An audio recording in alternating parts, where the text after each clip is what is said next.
সুপ্রিয় দর্শক, বাংলাদেশ টেলিভিশনের নিয়মিত আয়োজন ফ্যাসিবাদের দিনলিপি অনুষ্ঠানে আপনাদের সবাইকে স্বাগত জানাচ্ছি। আপনাদের সঙ্গে আছি আমি সাঈদ খান। আলোচনার জন্য আমার সঙ্গে আছেন দুজন অতিথি। আমার ডান দিকে আছেন লেখক ও কলামিস্ট জিয়া আহমেদ এবং বাম দিকে আছেন সাংবাদিক ও আর্থিক খাত বিশ্লেষক এস.এম. রাশিদুল ইসলাম। বিএনপির চেয়ারপারসন সাবেক প্রধানমন্ত্রী দেশনেত্রী বেগম খালেদা জিয়া গতকাল ইন্তেকাল করেছেন। আমরা এই অনুষ্ঠানের মাধ্যমে তার বিদেহী আত্মার প্রতি শোক প্রকাশ করছি। শুরু করছি আমাদের নিয়মিত আয়োজন ফ্যাসিবাদের দিনলিপি। শাসকরা যখন জনগণের মৌলিক অধিকার কেড়ে নেয় তখনই ঘটে গণবিপ্লব। 69, 90 এবং 24-এর অভ্যুত্থান তাই বলে। জার্মানির হিটলার, ইতালির মুসোলিনি, জাপানের হিদেকি তোজো, স্পেনের ফ্রান্সিসকো ফ্রাঙ্কো এবং বাংলাদেশের মুজিব ও হাসিনা তার প্রকৃষ্ট উদাহরণ। মানবজাতির ক্যালেন্ডারের পাতাকে রক্তাক্ত করা দেশ বিদেশের এই শাসকরা জেনে গেছে অত্যাচারের ফলাফল কী হয়। গবেষণামূলক এই অনুষ্ঠানের মাধ্যমে গত সরকারের যাবতীয় ফ্যাসিবাদীয় স্বৈরাচারী রীতির ধরনকে আমরা চিহ্নিত করবার চেষ্টা করছি, খুঁজে বের করবার চেষ্টা করছি নাগরিক অধিকার নিশ্চিতের পথ, যাতে আর কোনো শাসক ভবিষ্যতে নাগরিক স্বাধীনতাকে লঙ্ঘনের সাহস না পায়।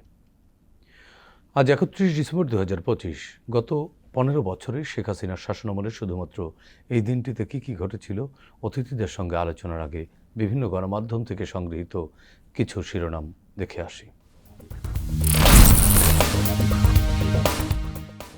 2009 বাংলাদেশ কৃষি বিশ্ববিদ্যালয় প্রশাসন ভবনে ছাত্রলীগের তালা, 200 শিক্ষক কর্মচারী অবরুদ্ধ। 2010 এরশাদের বিচারে দুই দলের আগ্রহ কম। 2012 আরও 1000 কোটি টাকা লোপাটের তদন্ত করবে দুদক, সোনালী ব্যাংক ঋণ কেলেঙ্কারি। 2013 যৌথ বাহিনীর গুলিতে ইউপি চেয়ারম্যান নিহত। 2014 গেল সালের মানবাধিকার পরিস্থিতি উদ্বেগজনক। 2016 গণতন্ত্র এখন পথের ধুলায় লুটপুটি খাচ্ছে, রুহুল কবির রিজভী। 2017 সুশাসনের সূচকে সুখবর নেই। 2018 ফল প্রত্যাখ্যান, পুনর্নির্বাচনের দাবি ঐক্যফ্রন্টের। 2014 সালে নির্বাচনে না যাওয়া ঠিক ছিল, ফখরুল। 2019 ছাত্রদলের নেতৃত্বে গণ অভ্যুত্থান হবে, মির্জা ফখরুল। 2020 188 বিচার বহির্ভূত হত্যাকাণ্ড, আশোক। 2023 নির্বাচনের মাধ্যমে ষড়যন্ত্রের উপযুক্ত জবাব দেব, শেখ হাসিনা। দর্শক, শিরোনামগুলো দেখলাম, এবার শুনবো আলোচনা। শুরুতেই যাচ্ছি জিয়া আহমেদ, আপনার কাছ থেকে আলোচনা শুরু করতে যাচ্ছি। আমরা অনেকগুলো সংবাদ শিরোনাম দেখলাম। দীর্ঘ দুঃশাসনের বিরুদ্ধে বাংলাদেশের জনগণ লড়েছে, রাজনৈতিক শক্তিগুলো লড়েছে এবং গতকালকে সাবেক প্রধানমন্ত্রী বেগম খালেদা জিয়া তিনি মারা গেছেন। গোটা জাতি শোক প্রকাশ করছে, আমরা শোকের মধ্যেই আছি। দীর্ঘ ফ্যাসিবাদের বিরুদ্ধে বেগম খালেদা জিয়ার লড়াই সংগ্রাম নিয়ে আমরা মূলত আলোচনা করতে চাচ্ছি, কারণ যে অনুষ্ঠানে আমরা আছি সে অনুষ্ঠান ফ্যাসিবাদের বিরুদ্ধে, ফ্যাসিবাদ কী এবং ফ্যাসিবাদের দুঃশাসন কোনভাবে হতে পারে সেগুলো নিয়ে আলোচনা করি। কিন্তু এই ফ্যাসিবাদের বিরুদ্ধে সবচেয়ে বেশি যে মানুষটি ত্যাগ স্বীকার করেছেন তিনি বেগম খালেদা জিয়া, এটি আমরা নিঃসন্দেহে বলতে পারি। আমরা আলোচনা শুরু করতে চাই 2009 সালের একটি সংবাদের শিরোনাম থেকে। বাংলাদেশ কৃষি বিশ্ববিদ্যালয় প্রশাসন ভবনে ছাত্রলীগের তালা, 200 শিক্ষক কর্মচারী অবরুদ্ধ। এই ঠিক গত 15 বছর বাংলাদেশও এরকম অবরুদ্ধ ছিল। এই অবরুদ্ধ বাংলাদেশকে মুক্ত করবার জন্য বেগম জিয়ার যে অবদান, যে সংগ্রাম, যে লড়াই, সেটি আসলে আপনি এটি মূল্যায়ন করবার কোনো যুক্তিই নেই, গোটা জাতি গোটা বিশ্ব জানে। আপনি কিভাবে আলোচনা করবেন? শ্রদ্ধা এবং শোক জানাই আমাদের দেশনেত্রী বেগম খালেদা জিয়া, তিনি গতকাল ইন্তেকাল করেছেন। মহান আল্লাহ তাআলা যেন তাকে বেহেশত নসিব করেন। যে কথাটা আপনি বললেন যে বিশ্ববিদ্যালয়গুলোতে ছাত্রলীগ তালা দিয়েছে বা বেসিক্যালি এখানে এই যে ছাত্রলীগকে বা আওয়ামী লীগ সরকার, এদের মূল লক্ষ্যটা কী ছিল? মূল লক্ষ্যটা ছিল যে সব ধরনের এই দেশে আপনার যে বিরুদ্ধ মত, তাদের মতের বিরুদ্ধ, সেটা যত ন্যায্য হোক, যত নৈতিক হোক, সেটাকে তারা স্তব্ধ করার চেষ্টা করেছেন।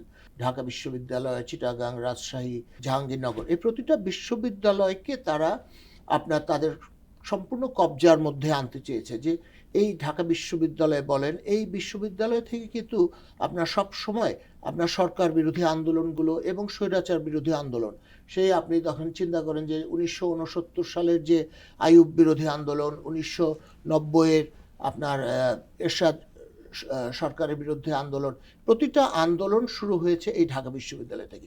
সে কারণে তারা বিশ্ববিদ্যালয় এবং শিক্ষা প্রতিষ্ঠান এইগুলোতে আপনার মুক্ত চিন্তা, মুক্ত কথাবার্তা, মুক্ত স্বাধীনতার চর্চা, এই জিনিসটাকে তারা কখনো সহ্য করে নাই। আর এই ক্ষেত্রে আমাদের যে দেশনেত্রী বেগম খালেদা জিয়া, যিনি গতকাল ইন্তেকাল করলেন, এনার যে অবদানগুলো আছে সেটা হলো যে ওনার সবগুলো সিদ্ধান্ত কিন্তু উনি গণতান্ত্রিকভাবে নিয়েছেন এবং কোনো বিরুদ্ধ মত থাকলে মানুষকে নিয়ে এবং কোনো বিরুদ্ধ মত থাকলে সেটা তিনি শোনার চেষ্টা করেছেন। এবং তার সম্বন্ধে একটা কথা আছে যে তিনি তার শাসন আমলে যে তিনি সবকটা কাজ শুদ্ধ করেছেন এটা না, দু একটা কাজ ভুলও করেছেন, ছোটোখাটো ভুল, সেই ভুলগুলোকে উনি ওনার শাসন আমলেই শুদ্ধ করার চেষ্টা করেছেন। এটা আমরা বিভিন্ন সময় দেখেছি। আপনার ধরেন বিশ্ববিদ্যালয় উপাচার্য নিয়োগ থেকে শুরু করে বিশ্ববিদ্যালয়ে যে আপনার ছাত্র দল কিংবা অন্যান্য ছাত্র সংগঠনের যে নেতৃত্বের ক্ষেত্রে যেসব ভুল টুল হয়েছে, তিনি এটা স্বীকার করতেও কখনো দ্বিধা করেন নাই এবং সেটা শুধরাতেও তিনি কখনো বিলম্ব করেন নাই। বেগম জিয়াকে শেষ করে দেবার জন্য শাসক গোষ্ঠী নানান সময় নানানভাবে তৎপরতা চালিয়েছে, কখনো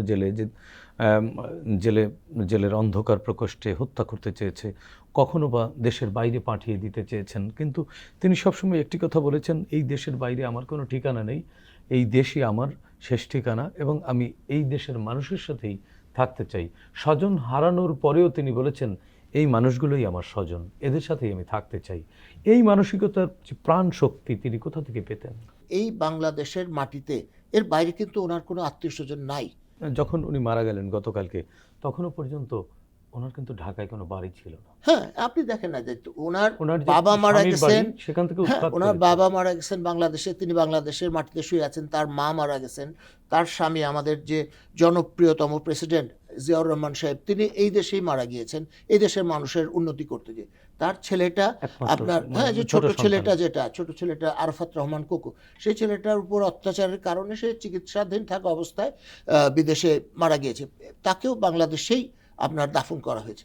তো এই মানুষটা বাংলাদেশ ছেড়ে কোথায়, তিনিও এই বাংলার মাটিতেই অবশ্যই। এবং আমরা এক হিসাবে যে ধন্য এবং গর্বিত যে এই মানুষটা বাংলাদেশে আমাদের পাশে থাকবেন, শুয়ে থাকবেন চিরকাল। এবং আমাদের যে ধরেন সামনের দিনগুলিতে কি হবে আমরা তো জানি না, হয়তো আবার কোনো স্বৈরাচার কিংবা আবার কোনো অত্যাচারীর অধীনে আমরা চলে যেতে পারি। তখন আমাদের যে শক্তি, আমাদের যে উদ্দীপনা, আমাদের যে সাহসটা লাগবে, সেটা আমরা ওনার কাছ থেকে ধার করব। এটা যুগ যুগ ধরে হবে, এটা একদিন দুদিন না। উনি আসলে মৃত্যুর মধ্য দিয়ে আমাদের কাছ থেকে বিদায় নিতে পারেননি। না, তিনি আমাদের মাঝে থাকবেন এবং এবং তিনি প্রাসঙ্গিক থাকবেন আগামী 50-100 বছর। যখনই দুঃশাসন তখন বেগম জিয়ার কাছে আমাদের ছুটে যেতে হবে। এ বিষয়ে একটু রাশিদ ভাই আপনার কাছ থেকে জানতে চাই, বেগম জিয়া অন্যায়ের সামনে পাহাড়ের মতো মাথা উঁচু করে কিভাবে দাঁড়াতেন? গত 15 বছর যে দুঃশাসন, ফ্যাসিবাদী শেখ হাসিনার শাসনামলে অনেকেই অনেকভাবে বিলীন হয়ে গেছে, অনেকে আপোষ করেছে। হ্যাঁ, মৃত্যুর কাছে দাঁড়িয়ে, মৃত্যুর মুখোমুখি দাঁড়িয়ে স্বজন, কোনো পরিবারের কোনো সদস্য ওনার কাছে থাকতে দেয়নি শেখ হাসিনা। বেগম জিয়া একা লড়েছেন, একেবারেই একা। বাংলাদেশের সাবেক প্রধানমন্ত্রী এবং গণতন্ত্রের প্রকৃত নেত্রী ছিলেন যিনি, মজলুম নেতা বেগম খালেদা জিয়ার মৃত্যুতে গভীর শোক প্রকাশ করছি। আপনি যেটি বলছিলেন, দেখুন বাংলাদেশের রাজনীতিতে যদি বেগম খালেদা জিয়াকে আপনি বিশ্লেষণ করেন, উনি রাজনীতিতে একেবারে একজন গৃহবধূ থেকে রাজনীতিতে এসছেন এবং বাংলাদেশ এসেই কিন্তু উনি গণতন্ত্রের পক্ষে সংগ্রাম করেছেন, লড়াই করেছেন এবং এরশাদ বিরোধী আন্দোলনে উনি কিন্তু নেতৃত্ব দিয়ে, আপনি দেখেন যে উনি তো তখন বয়সে তরুণই ছিলেন, একজন গৃহবধূ থেকে এসেই নেতৃত্ব দিয়ে যেমন স্বৈরাচারের পতন ঘটিয়েছেন, পাশাপাশি উনি কিন্তু 1991 সালের যে নির্বাচন এবং প্রথম বাংলাদেশের কিন্তু বলতে হবে যে একটা নিরপেক্ষ নির্বাচন ছিল, ওইটি নিরপেক্ষ তত্ত্বাবধায়ক সরকারের অধীনে, এবং সেই নিরপেক্ষ সরকারের অধীনে প্রথমবারের মতো, ওইটাকে আমরা বলছি যে প্রথমবারের মতো যে নিরপেক্ষ সরকারের অধীনে নির্বাচন ছিল, সেই নির্বাচনে উনি প্রধানমন্ত্রী হয়েছিলেন। এবং তারপর থেকে আমরা দেখেছি যে একজন দেশপ্রেমিক শাসক হিসাবে দেশ পরিচালনার ক্ষেত্রে যে ধরনের নেতৃত্ব দেওয়ার দরকার উনি দিয়েছেন। পাশাপাশি আমরা দেখেছি যে শেখ হাসিনা এবং আওয়ামী লীগের মতো যারা আসলে বিদেশি আধিপত্যবাদকে লালন করে, সেই বিদেশি আধিপত্যবাদ যারা লালন করে তাদের এগেনস্টে দাঁড়িয়ে দেশপ্রেমিক রাজনীতিবিদ হিসাবে দেশের মানুষের জন্য, দেশের গণতন্ত্রের জন্য, দেশের অর্থনৈতিক উন্নয়নের জন্য আপনি যদি দেখেন যে বাংলাদেশের যে নারী শিক্ষা, সেই শিক্ষার জন্য উনি কিন্তু অসামান্য অবদান রেখেছেন। আর আপনি যেটি বলছেন অর্থনীতি, হ্যাঁ, এবং আপনি যেটি বলছিলেন যে যদি দেখেন, আমি সবসময় চিন্তা করতাম আগেই যে শেখ হাসিনা যখনই কথা বলতেন গালিগালাজ করা, তার প্রতিপক্ষকে গালিগালাজ করা, মানে খুব সামাজিকভাবে হেয় করা, হ্যাঁ হিউমিলেট করা এবং এক ধরনের প্রতিহিংসা রাজনীতির মধ্যে থাকতেন। তার বিপরীতে দাঁড়িয়ে একটা সহনশীল, সংযমী এবং কাউকে গালিগালাজ না করে, মানে একটা আভিজাত্য বজায় রেখে নিজের স্বাতন্ত্র পার্সোনালিটি সেটাকে বজায় রেখে উনি যে রাজনীতি করেছেন, এটা আসলে জিয়া ভাই যেটা বলছেন এটা ইতিহাস হয়ে থাকবে এবং আগামী দিনে আমাদের যারা তরুণ বা আগামী প্রজন্ম তারা কিন্তু এটা তাদের সামনে একটা এক্সাম্পল হয়ে থাকবে যে একজন মানুষ কীভাবে এভাবে সহনশীল এবং ওনার মতো এত মানে ডিসেন্ট, মানে কোনো ল্যাঙ্গুয়েজ আপনি দেখেন যে 2024 সালের অশ্লীলতার বিরুদ্ধে মার্জিত শব্দ চয়ন একদম, এবং 2024 বিরুদ্ধে নমনীয়তা। 2024 যে আগস্ট বিপ্লবের পরে দেখেন উনি যে বক্তৃতাটি দিয়েছিলেন, উনি বলেছিলেন যে তরুণদের উদ্দেশ্যে উনি যে ভিডিও বার্তাটি দিয়েছিলেন, বলেছিলেন যে আসো আমরা হচ্ছে আর হিংসা নয়, আমরা শান্তির বার্তা পৌঁছাতে চাই, আমরা দেশের জন্য কাজ করতে চাই, হিংসা বিদ্বেষ ভুলে যাও। এই যে দেখেন আপনি যেটি বলছেন যে 15 বছর 16 বছর যে মানুষটিকে নির্যাতন করা হলো, যাকে বলা হচ্ছে যে তার চিকিৎসা থেকে বঞ্চিত করা হয়েছে এবং আমরা অনেকেই ধারণা করি যে আজকে মৃত্যুর মুখোমুখি দাঁড় করিয়ে দেওয়া হয়েছে। জীবন মৃত্যুর মালিক ফয়সালা হয় মহান স্রষ্টার কাছেই, কিন্তু হয়তো উনি যদি এরকম নিপীড়ন নির্যাতনের মধ্যে না পড়তেন এবং ওনাকে যদি চিকিৎসা দেওয়া হতো এবং উনি যদি ন্যায় বিচার পেতেন, আল্লাহ হয়তো আরো হয়তো আমাদেরকে, হ্যাঁ এটা তো ঠিকই বলেছেন। এবং আপনি দেখেন যে উনি যে 24-এর এই যে গণঅভ্যুত্থানের পরে যে বার্তাটি দিয়েছেন, আপনি চিন্তা করুন তো বাংলাদেশের অন্য কোনো যদি এটা যদি শেখ হাসিনা বা আওয়ামী লীগের হতো, দেখতেন ওই দিনই হচ্ছে হিংসা ছড়ানো। এই যে আমি বলছি যে এই যে বাংলাদেশের মানুষের কাছে যে সংযমী এবং সহনশীল এবং হিংসা না ছড়িয়ে শান্তির বার্তা, ওনার যে দীর্ঘ রাজনৈতিক ক্যারিয়ার, একেবারে যদি বলা যায় এভাবে রান্নাঘর থেকে রাজপথ থেকে সিংহাসন, হ্যাঁ, এই যে দীর্ঘ রাজনীতির পথ চলা 42 বছরের, এই রাজনীতির পথ চলায় উনি আসলে রাজনীতিতে বা রাজনীতিবিদদেরকে কি কোনো লেসন দিতে পেরেছেন? ডেফিনেটলি লেসন দিয়েছেন। আপনি দেখেন যে আমরা তো বলছি যে আমরা এক ধরনের কিন্তু আধিপত্যের বিরুদ্ধে উনি সংগ্রাম করেছেন এবং দেখেন যে উনি ওনার পুরো রাজনৈতিক ক্যারিয়ারটা একটা দেশপ্রেমিক ছিল। উনি যেভাবে যেটি বলছিলেন যে আমরা দেখেছি যে গত 15-16 বছর বাংলাদেশে নির্বাচন হয়নি, বাংলাদেশের একটি আধিপত্যবাদের পক্ষে যারা ছিল তারা কিন্তু এক ধরনের নির্বাচনকে কোনো রকম করে তারা আধিপত্য শক্তির কারণেই তারা কিন্তু এখানে টিকে ছিল আমরা বলছি, এবং এটাই বাস্তবতা। কিন্তু গণতন্ত্রের মানুষকান্না বলছি যাকে, আমাদের বেগম খালেদা জিয়া, উনি কিন্তু দেখেন এইটার বিরুদ্ধে উনি কিন্তু সংগ্রামটি করেছেন।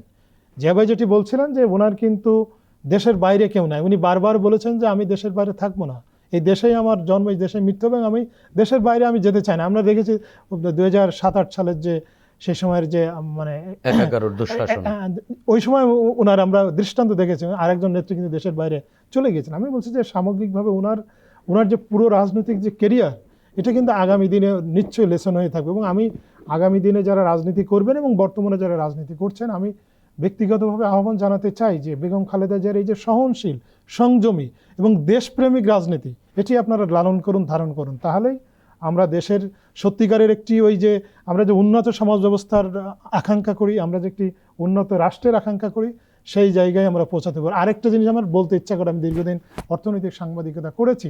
বাম ঘরানার একজন সাংবাদিক উনি আমাকে একদিন বলেছিলেন যে তোমরা তো বিএনপিকে পছন্দ করো বা বিএনপির আদর্শকে লালন করো, বেগম খালেদা জিয়ার একটি খুব ভালো গুণ আছে। গুণটি উনি এভাবে বর্ণনা করেছিলেন, আপনি যদি দেখেন 2009 থেকে 2024 পর্যন্ত শেখ হাসিনা যখন ক্ষমতায় ছিল, আমাদের এই আর্থিক সেক্টরে দেখবেন যে সবচেয়ে মানে অযোগ্য দুর্নীতিবাজ লোকদেরকে কাউকে বাংলাদেশ ব্যাংকের গভর্নর করা হয়েছে, মানে আর্থিক সেক্টর বিভিন্ন জায়গায় লিডারশিপের জায়গা দেওয়া হয়েছিল। কিন্তু বেগম খালেদা জিয়া আপনি দেখেন যে বাংলাদেশ ব্যাংকের যাদেরকে গভর্নর করেছিলেন বা আর্থিক সেক্টরে সাইফুর রহমান সহ যাদেরকে দায়িত্ব দিয়েছিলেন, প্রত্যেকটি লোক ছিল ওই সময়ের সবচেয়ে ডিসেন্ট এবং সবচেয়ে দক্ষ লোক, সৎ মানুষ। এই জায়গায় কিন্তু উনি কোনো আপোষ করেননি। এবং আপনি জানেন যে 2001 থেকে 2006 সালে বাংলাদেশে দেখবেন যে একটা বা দুইটা, তো নতুন কোনো ব্যাংকের কিন্তু পারমিশন দেওয়া হয়নি। আমি বলছি এই যে আমি এই গল্পগুলো শুনেছি এবং এটা বাস্তবতা, এই যে এইটাই কিন্তু দেশপ্রেম। আমরা মানে বিশ্বাস করি দেশের নাগরিক হিসাবে যে তার এই যে দৃষ্টান্তগুলো, এগুলো যেন অনুসরণ করে। জি জিয়া ভাই, আপনার কাছ থেকে একটু শুনতে চাই, বেগম খালেদা জিয়া গতকালকে যখন মারা গেলেন সারা দেশ কেঁদেছে, সকল রাজনৈতিক দল কেঁদেছে, এখনো কাঁদছে। 7 দিনের শোক পালন করছি আমরা, বিএনপি 7 দিনের শোক কর্মসূচি ঘোষণা করেছে। বেগম খালেদা জিয়া কিভাবে নিজের দলের সীমাকে অতিক্রম করলেন, সবার নেতা হলেন, সবার অভিভাবক হলেন? বেগম খালেদা জিয়ার মানে যে সফলতার যা সাফল্য, সেটা আসলে দেশের প্রতি তার যে তীব্র একটা ভালোবাসা এবং দেশপ্রেম, এটার থেকে তিনি হয়েছেন। আপনি দেখেন হিসাব করে যে 1991 থেকে 96, তারপরে 2001 থেকে 2006, এই দুইটা সময়কালে তিনি একটা রাজনৈতিক দলের নেত্রী ছিলেন এবং সরকার প্রধান ছিলেন। তারপর 2006 সরকার থেকে উনি যখন মানে ওনার টেনিওর শেষ হয়ে গেল, তারপরে যে 2টা বছর হলো আপনার মানে একটা 1/11 সরকার, এই সময় আপনার বেগম খালেদা জিয়া সহ শেখ হাসিনাকে মাইনাস করার কথা বলেছে, -2 ফর্মুলা। বেসিক্যালি ইট ওয়াজ -1। এবং দেখেন, আমি একটু যোগ করি, ওই সময় বেগম খালেদা জিয়াও জেলে গেলেন, শেখ হাসিনাকেও জেলে নেওয়া হলো। বেগম খালেদা জিয়া কিন্তু শেখ হাসিনার মুক্তি চেয়ে একেবারে মানে একটি প্রেস রিলিজ দিলেন, মুক্তি দাবি এটা হলো করলেন। প্রথমে আপনার জেলে নেওয়া হয়েছিল শেখ হাসিনাকে, অথচ সেই শেখ হাসিনা কিন্তু খালেদা জিয়াকে আবার সেই সময় ওই যে একটা আপনার মারুফ কামাল খান একটা তার স্মৃতি কথা লিখেছেন, সেখানে তিনি বলেছেন যে বেগম খালেদা জিয়া তাকে নির্দেশ দিয়েছিলেন যে এইখানে এটার জন্য একটা ড্রাফট করে নিয়ে আসো তাকে মুক্তি দেওয়ার জন্য। এই উদারতাটা, এই যে এখান থেকে ওনার যে উদারতাটা আমরা দেখতে পাই, বর্ডার ভাঙা, ওই বর্ডার ভাঙা যেটা বললেন, এইটা আমরা দেখা শুরু করলাম ওই সময় থেকে। তারপর থেকে আপনি দেখেন যে 2009-এর যে নীল নকশার নির্বাচনে তাকে মানে তার দলকে নিশ্চিহ্ন করে দেওয়া হলো প্রায়, তারপরেও কিন্তু তাকে হারাতে পারেনি। তিনি সেই ইলেকশনেও 3টা আসনে দাঁড়িয়েছিলেন এবং 3টাতেই বিপুল ভোটে জিতেছিলেন। এবং তারপর থেকে যে 5টা বছর গেল, তারপরে 2014-তে আপনার দেখেন যে সেই সময় নির্বাচনে যাওয়ার দাওয়াত দেওয়ার নাম করে গুলশান অফিসে অবরুদ্ধ করে ওনাকে অবরুদ্ধ করলো। পরে আরো আগে যে ওনাকে টেলিফোন করে একটা করলো যে তার বক্তব্যগুলো, প্রধানমন্ত্রী একজন দেশের সর্বোচ্চ বিরোধী দলীয় না, শেখ হাসিনা প্রধানমন্ত্রী, তিনি বিরোধী দলীয় নেত্রীর সাথে কথা বললেন, সেই কনভারসেশনটা সম্পূর্ণ তারা রেকর্ড করে মার্কেটে ছেড়ে দিলেন। এবং উনি আগের থেকে রেকর্ড করছিলেন, সেই জন্য উনি বেগম খালেদা জিয়াকে উত্ত্যক্ত করার চেষ্টা করেছেন, কিন্তু তাতেও কোনো কাজ হয়নি। তিনি তার যুক্তিগুলি পরিষ্কারভাবে তুলে ধরেছেন। এবং সেই সময় থেকে যে ওনার প্রতি যে অবিচার শুরু হলো, তাকে ইলেকশনে গেলেন না দেখে তার বাড়ির সামনে 3-4টা বালুর ট্রাক দিয়ে গেল, এইটা হলো কি মধ্যযুগীয় চিন্তাভাবনা, মানে মধ্যযুগীয় অত্যাচার। এবং সেই অত্যাচারের শেষ দেখলাম হলো 2024-এ। তার আগে ওনাকে একক মানুষ, একজন ভদ্রমহিলা যিনি দেশের একটা সিনিয়র সিটিজেন, তাকে একটা জেলখানার মধ্যে একা পাঠিয়ে দেওয়া। এবং 1971 সালেও ওনার যে অবদান অফকোর্স মুক্তিযুদ্ধে, তো সেই সম্মানটুকু রাখলো না, কোনো কিছু রাখে নাই। তো কারণ হলো যে তিনি মুক্তিযুদ্ধের সেক্টর কমান্ডারের স্ত্রী, তিনি বীর উত্তম প্রাপ্ত মুক্তিযোদ্ধার স্ত্রী, তিনি দেশের সেনাপ্রধানের স্ত্রী, তিনি দেশের রাষ্ট্রপতির স্ত্রী। এই যে কোনো একটা গ্রাউন্ডই তাকে আপনার এই সম্মানের সাথে বাইরে রেখে যে তার বাড়িটাকে সাবজেল ঘোষণা করে তাকে রেখা যেত, যেটা আপনার 111-এর যে এরা দুষ্ট শাসক চক্র, তারাও সেটা করেছিল। বেগম খালেদা জিয়াকে এবং শেখ হাসিনাকে দুটো বাড়িতে সাবজেল ঘোষণা করে রেখেছিল। কিন্তু শেখ হাসিনা ছিলেন হচ্ছে অসম্ভব রকম ভিন্ডিকটিভ, তিনি ছিলেন প্রতিহিংসা পরায়ণ। সেইটার কারণে তিনি বেগম খালেদা জিয়াকে একটা একা মানুষকে একটা জেলের মধ্যে দিলেন, যেখানে ইঁদুর বাদর ছাড়া ইঁদুর বাদর ছাড়া কিচ্ছু ছিল না। এবং তিনি যে ধরেন যে যখন অসুস্থ হলেন, এরপরে 2018 থেকে উনি 2020 সালের দিকে বোধহয় বের হয়ে আসলেন, ওনাকে সাব জেলে পাঠিয়ে দেওয়া হলো, ফিরোজাতে উনি গেলেন। সেই সময় ওনার বা হাতটা পুরা অচল হয়ে গিয়েছিল, অবশ হয়ে গিয়েছিল। এবং আমরা যেদিন দেখলাম যে তিনি হেঁটে গেলেন জেলখানায়, বেরোলেন স্ট্রেচারে। এবং এই যে দেখেন এবার যে উনি 21শে নভেম্বর, গত 21শে নভেম্বর যে সেনাকুঞ্জে গিয়েছিলেন আপনার সেনাবাহিনীর দিবসে, সেখানে দেখা গেল তার হাতের আঙ্গুলগুলো সব ফুলে গেছে। মানে তাকে এই যে ভাই যেটা বলেছেন যে তাকে চিকিৎসার দেওয়া হয় নাই, এবং তার সম্বন্ধে বলা হয় যে তিনি তার আয়ুটাকে ব্যয় করেছেন দেশের মানুষের জন্য, দেশের মানুষের অধিকারের পক্ষে দাঁড়িয়ে। এই এই এই মানুষ বাংলাদেশে কোনোদিন আসে নাই, কোনোদিন আসবে না। 2015 সালে আমার খুব মনে পড়ে, আমি তখন একেবারে মাঠের রিপোর্টার। বেগম খালেদা জিয়া বলেছিলেন যে এই ফ্যাসিবাদকে উদ্দেশ্য করে যে এরা পচে গলে গন্ধ ছড়াবে। শেখ হাসিনা সরকারের পতনের পরে উনি একটা সাক্ষাৎকারে বলছিলেন যে আমি দুবার নিশ্চিত মৃত্যুর থেকে ফেরত এসেছি, মানে ওনার চিকিৎসকরা মোটামুটি ডিক্লেয়ার করে দিয়েছিল যে উনি আর রিকভার করবেন না, সেখান থেকে তিনি ফিরে এসেছেন। তিনি তখন বলেছিলেন আমি দ্বিতীয়বার যখন ফেরত আসলাম তখন আমার মনে হলো যে আল্লাহ বোধহয় আমাকে শেখ হাসিনার পতন দেখার জন্যই বাঁচিয়ে রেখেছেন। এই জিনিসগুলি আসলে ওনার উপলব্ধি, দেশের মানুষের প্রতি ভালোবাসা, দেশের যে রাজনীতির গতি প্রকৃতি, এই জিনিসগুলি তো তিনি স্টাডি করেছেন। 1980-র পর থেকে 81 সালে জিয়াউর রহমান সাহেব ইন্তেকাল করার পর, শাহাদাত বরণ করার পরে এই সময়কালটা, এই 2025 পর্যন্ত, এই যে 44 বছর, এই 44 বছর কিন্তু উনি এই রাজনীতিটাকেই একমাত্র ধ্যান জ্ঞান হিসেবে নিয়েছিলেন, এবং সেই কারণে তিনি ভবিষ্যৎ এক হিসেবে দেখতে পেতেন, যে কারণে তিনি বলেছিলেন যে আওয়ামী লীগ পচে গলে গন্ধ ছড়াচ্ছে, পচে গলে গেছে। আপনার একটা রাজনৈতিক দল যেটাকে তারা দাবি করতো বাংলাদেশের সবচেয়ে বৃহৎ রাজনৈতিক দল, সেই দলের একটা নেতা নাই এই দেশে, একটা তার যে ব্যানার ধরার মতো একজন মানুষ নাই। কি দুর্ভাগ্য, এই দলটা এখন কোথায় চলে গেছে। আর আমাদের মানে ধরেন যে বেগম খালেদা জিয়া, আমাদের যে দেশনেত্রী, তিনি আজকে আমাদের কাছ থেকে চলে গেছেন অফকোর্স, কিন্তু তিনি আমাদের মনের মধ্যে থেকে যাবেন আমরা যতদিন বেঁচে থাকবো, এবং বাংলাদেশের রাজনীতিতে স্বৈরাচার বিরোধী বা ভবিষ্যতের কোনো মানে যদি আপনার অন্য ধরনের সরকার আসে, কিংবা যদি জনগণের উপর কোনো অত্যাচার চাপিয়ে দেওয়ার চেষ্টা করা হয়, বেগম জিয়া থাকবেন সবার অনুপ্রেরণার উৎস হিসাবে। প্রাসঙ্গিক হয়ে যাবেন, প্রাসঙ্গিক তিনি হয়ে যাবেন না, তিনি প্রাসঙ্গিক। আপনি তো দীর্ঘ আমলাও ছিলেন, সরকারের উচ্চ পদে চাকরি করেছেন, বেগম জিয়াকে প্রধানমন্ত্রী হিসেবে পেয়েছেন, কেমন ছিল? সাইফুর রহমান সাহেব অর্থমন্ত্রী, তিনি বললেন বেগম জিয়াকে উদ্দেশ্য করে যে ম্যাডাম দেখেন এই মানে রাস্তা মানে নদীর দুই ধারে অসংখ্য মানুষ ছিল, তো সাইফুর রহমান সাহেব বললেন যে ম্যাডাম এই দেখেন এই লোকগুলিকে আমার খাওয়াইতে হয়, এত মানুষ। তখন বলেছে যে এটা তুমি খাওয়া না, এটা আল্লাহ তাআলা খাওয়ান। হ্যাঁ, এটা একটা। আর দুই নম্বর হলো কি, তিনি আমরা ধরুন আমি তখন খুব জুনিয়র কর্মকর্তা, কিন্তু তিনি আমাদেরও আপনার কুশল নিয়েছেন যে কেমন আছেন। হ্যাঁ, তো আমরা কর্মকর্তা ছিলাম, উনি আমাকে অবশ্যই তিনি আমাকে তুমি বলতে পারতেন, কিন্তু তিনি এই সম্মানটা দেখেছেন যে কেমন আছেন বলেছেন।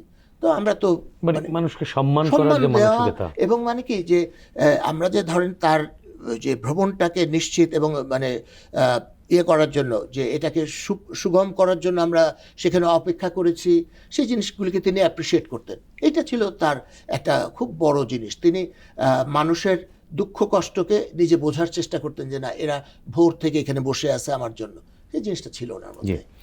সাংবাদিকতা করতে গিয়ে প্রধানমন্ত্রী বেগম জিয়া এবং রাজনৈতিক বেগম জিয়া এর মধ্যে কি কোনো পার্থক্য পেয়েছেন কিনা? যদি পেয়ে থাকেন সেই টু দি পয়েন্টে কোন জায়গাগুলো? বেগম খালেদা জিয়া একজন প্রধানমন্ত্রী হিসাবে রাষ্ট্রের একজন দায়িত্বশীল জায়গা থেকে উনি, আমি বলছি যে ওনার যে দেশের জন্য দেশপ্রেমের জায়গা থেকে যে কাজগুলো করার দরকার উনি করেছেন। আবার আপনারা যেটি বলছিলেন যে দুইজনে আলোচনা করছিলেন যে বেগম খালেদা জিয়া যে জাতির যে একটা ঐক্যের প্রতীক হয়ে ওঠা, এটা কিন্তু আমাদের জীবদ্দশা, আপনার আমার জীবদ্দশা আমরা তো কাউকে দেখি না, এবং সব মানুষের যে এই মানুষটির প্রতি আস্থা, যে সে তার কাছে দেশের প্রেম আছে এবং সে দেশের সবাইকে নিয়ে একটা সিদ্ধান্ত নিতে পারে, এই জায়গাতে তিনি উঠছিলেন।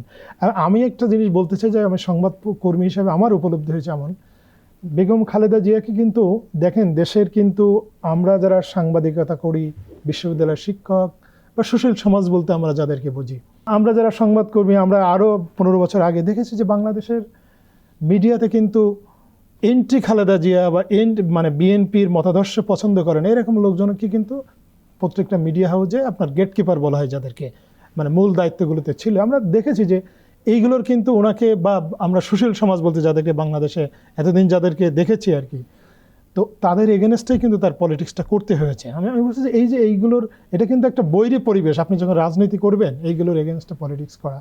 খালেদা জিয়া কিন্তু এইগুলো ঠিকঠাক মতো উত্তরণ করেছিল, এবং তার সেইটা আমি বলবো যে তার যে দেশপ্রেমের জায়গা থেকে। এবং এখন কিন্তু দেখেন আপনারা যে আরেকজন নেত্রীর কথা বলছিলেন, উনি এখন দিল্লিতে নির্বাসিত জীবনযাপন করছেন এবং কার্যত দেশ থেকে পালিয়ে গেছেন। আর বেগম খালেদা জিয়া আজকে মানে বেগম জিয়াকে ধ্বংস করতে গিয়ে নিজেই ধ্বংস হয়ে গেছেন। বাংলাদেশের মানুষ সত্যিকার অর্থে ভালোবেসে ওনার প্রতি শ্রদ্ধা জানাচ্ছে। আমি তো দেখেছি, আমি মানে সকালে ঘুম থেকে যখন উঠছি, আমার মেয়ে ছোট ভাই বেগম খালেদা জিয়া মারা গেছে, মানে এই যে আমি বলছি যে, এবং আমি অনেকে যার সঙ্গে কথা হচ্ছে, আমাকে অনেকে ফোন করেছেন, তারা যে বিএনপির মতাদর্শে বিশ্বাস করে এমন না, কিন্তু সাধারণ মানুষ ওনার প্রতি এই যে ভালোবাসার শ্রদ্ধা উনি কিন্তু অর্জন করেছিলেন ওনার গুণ দিয়ে, ওনার কাজের মধ্য দিয়ে। আরেকটি জিনিস দেখেন, উনি কিন্তু ওই যে 91-এর জন্য যখন প্রধানমন্ত্রী ছিলেন, উনি কিন্তু বাংলাদেশের নতুন অনেক জিনিস তৈরি করেছিলেন। আপনি যদি আর্থিক সেক্টরের কথা বলেন, এই যে ভ্যাট চালু, যেটি আমাদের সাইফুর রহমান করেছিলেন, এটা তো উনি তো ইন্ডোর্স করেছিলেন, উনি তখন প্রধানমন্ত্রী ছিলেন।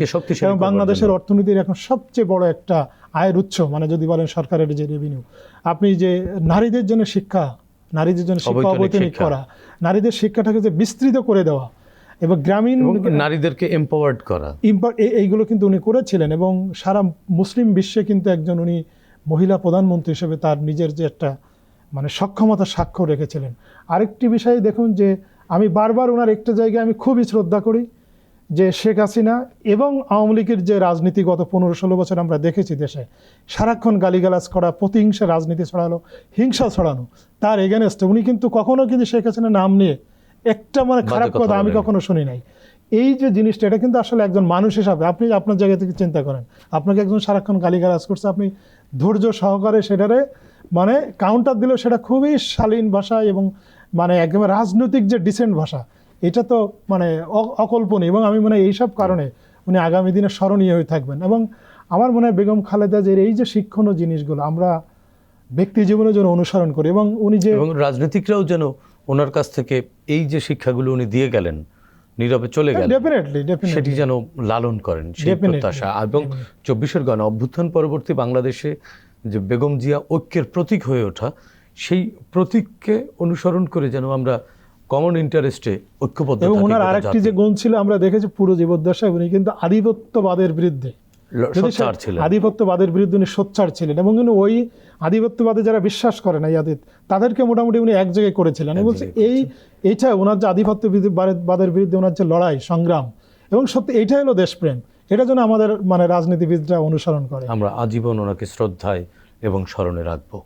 ধন্যবাদ রাশেদ ভাই, ধন্যবাদ জিয়া আহমেদ। গণতন্ত্রহীনতার এক অন্ধকার সময় পেরিয়ে দুয়ারে কড়া নাড়ছে ত্রয়োদশ জাতীয় সংসদ নির্বাচন। ইতোমধ্যে দলগুলো তাদের প্রার্থীদের নামিয়ে দিয়েছে নির্বাচনী মাঠে।